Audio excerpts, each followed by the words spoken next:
Chapter 4 of Peter Pan by J.M. Barrie. Recording by pjcsaville. Chapter 4 The Flight. Second to the right, and straight on till morning. That, Peter had told Wendy, was the way to the Neverland. But even birds, carrying maps and consulting them at windy corners, could not have sighted it with these instructions. Peter, you see, just said anything that came into his head. At first his companions trusted him implicitly, and so great were the delights of flying that they wasted time circling round church spires or any other tall objects on the way that took their fancy. John and Michael raced, Michael getting a start. They recalled with contempt that not so long ago they had thought themselves fine fellows for being able to fly around a room.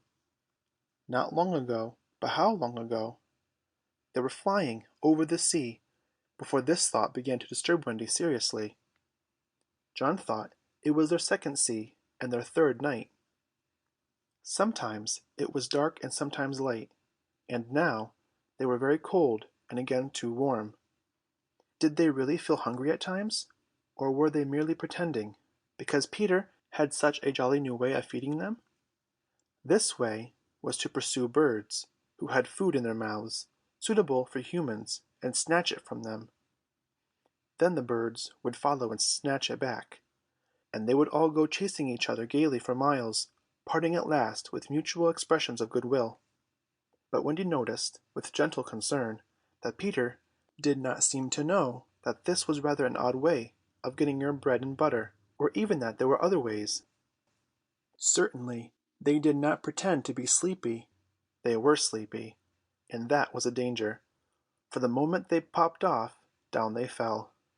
The awful thing was that Peter thought this funny. "There he goes again," he would cry gleefully, as Michael suddenly dropped like a stone. "Save him! Save him!" cried Wendy, looking with horror at the cruel sea far below. Eventually Peter would dive through the air and catch Michael just before he could strike the sea, and it was lovely the way he did it, but he always waited till the last moment, and you felt it was his cleverness that interested him and not the saving of human life. Also, he was fond of variety, and the sport that engrossed him one moment would suddenly cease to engage him, so there was always the possibility that the next time you fell he would let you go.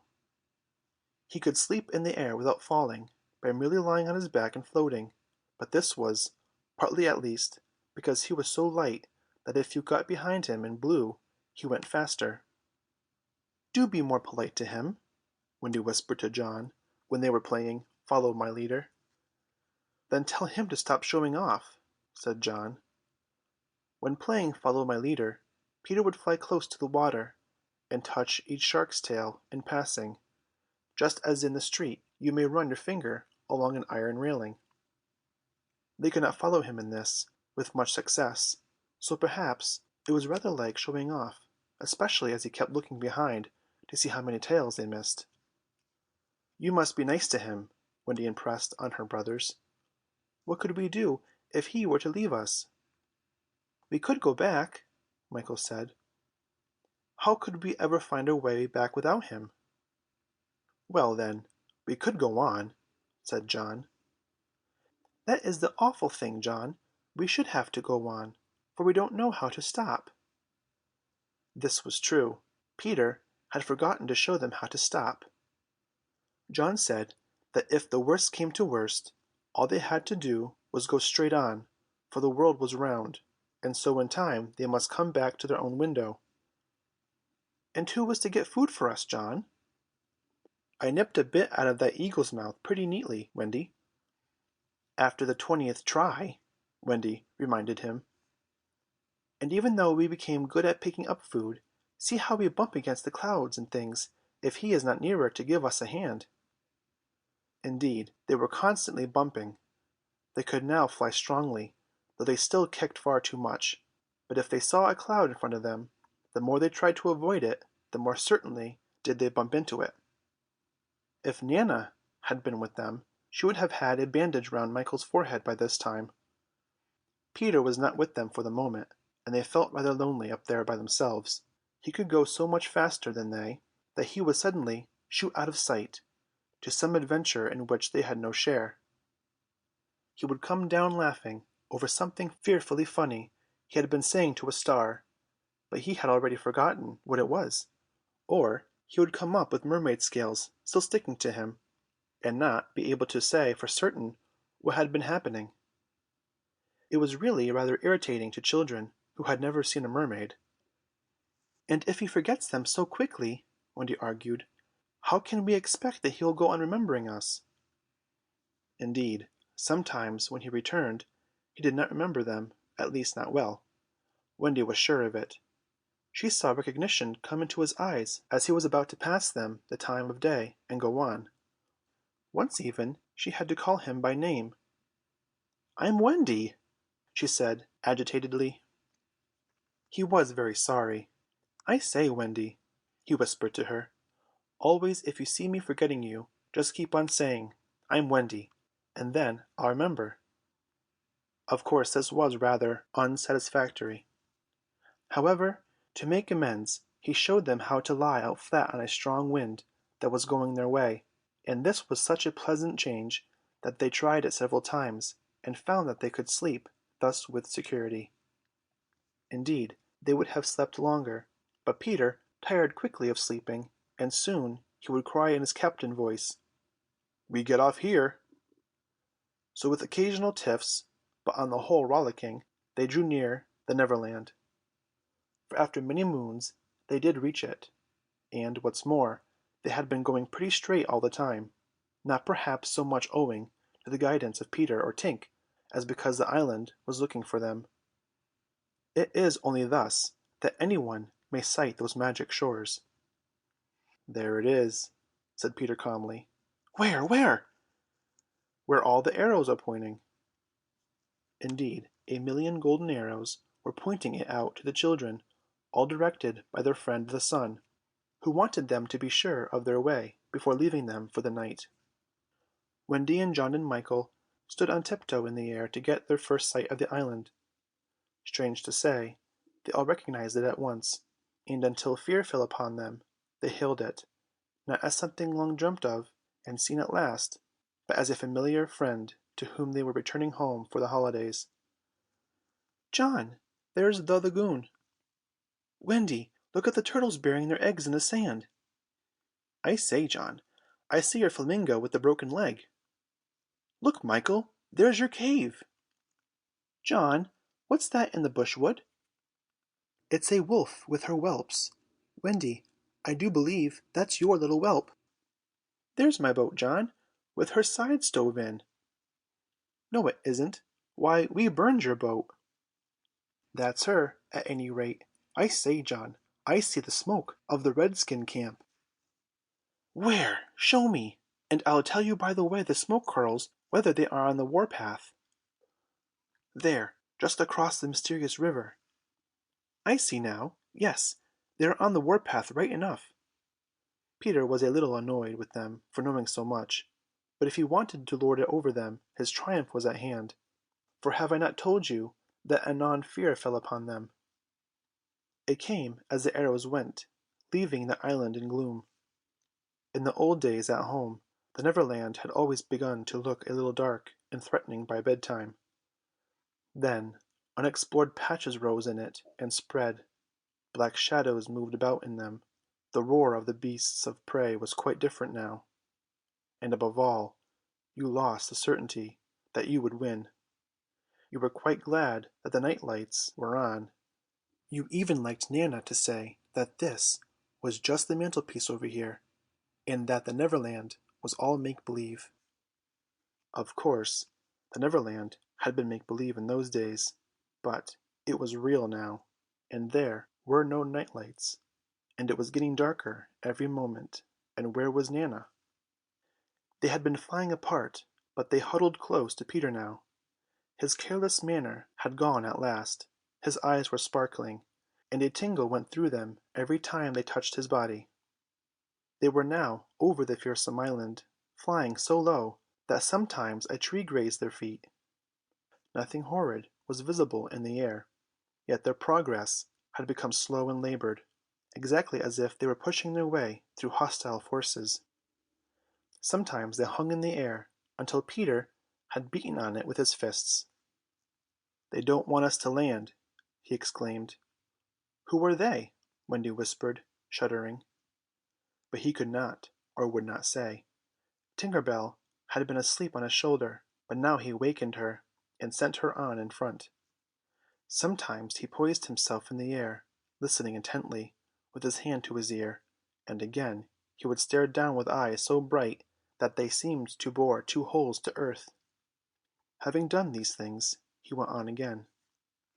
His courage was almost appalling. "Would you like an adventure now?" he said casually to John.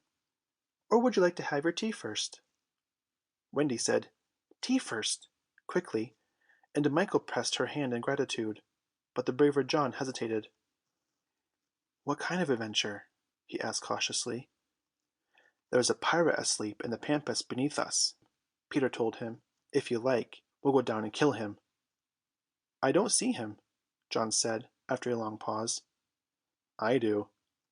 "Suppose," John said, a little huskily, "he were to wake up?" Peter spoke indignantly. "You don't think I would kill him while he was sleeping? I would wake him first, and then kill him. That's the way I always do." "I say, do you kill many?" "Tons." John said, "How ripping!" but decided to have tea first. He asked if there were many pirates on the island just now, and Peter said he had never known so many. "Who is captain now?" "Hook," answered Peter, and his face became very stern as he said that hated word. "Jas. Hook." "Aye." Then, indeed, Michael began to cry, and even John could speak in gulps only, for they knew Hook's reputation. "He was Blackbeard's bo'sun," John whispered huskily. "He is the worst of them all. He is the only man of whom Barbecue was afraid." "That's him," said Peter. "What is he like? Is he big?" "He is not so big as he was." "How do you mean?" "I cut off a bit of him." "You?" "Yes, me," said Peter sharply. "I wasn't meaning to be disrespectful." "Oh, all right." "But I say, what bit?" "His right hand." "Then he can't fight now?" "Oh, can't he just!" "Left-hander?" "He has an iron hook instead of a right hand, and he claws with it." "Claws?" "I say, John," said Peter. "Yes." "Say, aye, aye, sir." "Aye, aye, sir." "There is one thing," Peter continued, "that every boy who serves under me has to promise, and so must you." John paled. "It is this. If we meet Hook in open fight, you must leave him to me." "I promise," said John loyally. For the moment they were feeling less eerie, because Tink was flying with them, and in her light they could distinguish each other. Unfortunately, she could not fly so slowly as they, and so she had to go round and round them in a circle in which they moved as in a halo. Wendy quite liked it, until Peter pointed out the drawbacks. "She tells me," he said, "that the pirates sighted us before the darkness came, and got Long Tom out." "The big gun?" "Yes, and of course they must see her light, and if they guess we are near it, they are sure to let fly." "Wendy! John! Michael!" "Tell her to go away at once, Peter," the three cried simultaneously, but he refused. "She thinks we have lost the way," he replied stiffly, "and she is rather frightened. You don't think I would send her away, all by herself when she is frightened?" For a moment the circle of light was broken, and something gave Peter a loving little pinch. "Then tell her," Wendy begged, "to put out her light." "She can't put it out. That is about the only thing fairies can't do. It just goes out of itself when she falls asleep, same as the stars." "Then tell her to sleep at once," John almost ordered. "She can't sleep, except when she is sleepy. It is the only other thing fairies can't do." "Seems to me," growled John, "these are the only two things worth doing." Here he got a pinch, but not a loving one. "If only one of us had a pocket," Peter said, "we could carry her in it." However, they had set off in such a hurry that there was not a pocket between the four of them. He had a happy idea: John's hat. Tink agreed to travel by hat if it was carried in the hand. John carried it, though she had hoped to be carried by Peter. Presently Wendy took the hat, because John said it struck against his knee as he flew, and this, as we shall see, led to mischief, for Tinker Bell hated to be under an obligation to Wendy. In the black topper the light was completely hidden, and they flew on in silence. It was the stillest silence they had ever known, broken once by a distant lapping, which Peter explained was the wild beasts drinking at the ford, and again by a rasping sound that might have been the branches of trees rubbing together, but he said it was the redskins sharpening their knives. Even these noises ceased. To Michael the loneliness was dreadful. "If only something would make a sound!" he cried. As if in answer to his request, the air was rent by the most tremendous crash he had ever heard. The pirates had fired Long Tom at them. The roar of it echoed through the mountains, and the echoes seemed to cry savagely, "Where are they? Where are they? Where are they?" Thus sharply did the terrified three learn the difference between an island of make-believe and the same island come true. When at last the heavens were steady again, John and Michael found themselves alone in the darkness. John was treading the air mechanically, and Michael, without knowing how to float, was floating. "Are you shot?" John whispered tremulously. "I haven't tried myself out yet," Michael whispered back. We know now that no one had been hit. Peter, however, had been carried by the wind of the shot far out to sea, while Wendy was blown upwards with no companion but Tinker Bell. It would have been well for Wendy if at that moment she had dropped the hat. I don't know whether the idea came suddenly to Tink or whether she had planned it on the way, but she at once popped out of the hat and began to lure Wendy to her destruction. Tink was not all bad, or rather she was all bad just now, but, on the other hand, sometimes she was all good.